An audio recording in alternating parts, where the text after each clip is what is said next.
Hành sản tổ dìa mấy hiệp Người thầy lệ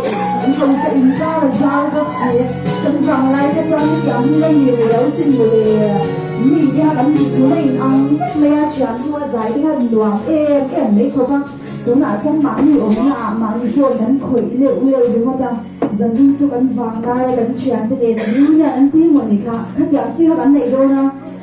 Các chán thế hình rơi sạch về ngô ra các đồ ăn Khổ đắng mi khăn mi không đâu na Tu ngạ liết mi cho ốc Santiago yếu sâu mong hết ta lâu lút xe Anh minh tin ở đây Santiago trong hoa hồng ra lên nha Sa đồ tu excuse me relax ổ Chai chile Chile trong hoa hồng ta thôi là bao giờ xem Chile Mufasa of Afghanistan và lút để xem Afghanistan trong hoa hồng ra lên nha Anh sẽ đi hành đến rất là bên nhà này cùng lai vô năng Simba of Australia và lút để xem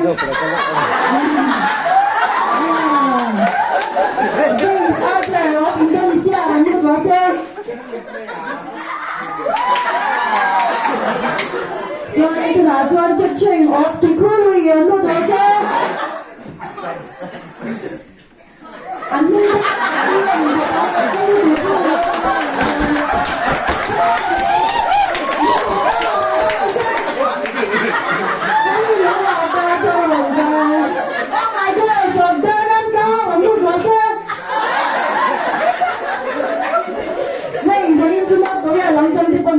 đi đâu nè, chúng tôi gặp bao, nó tối nhà vẫn luôn có xe.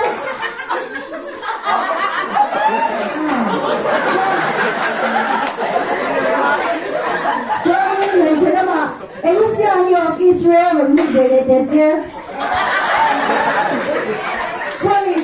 Khôi ta thì nó buồn nè là văn đài.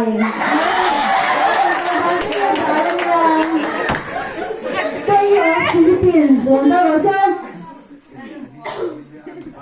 Zanin cho mình dai hơn á, cần xây không á,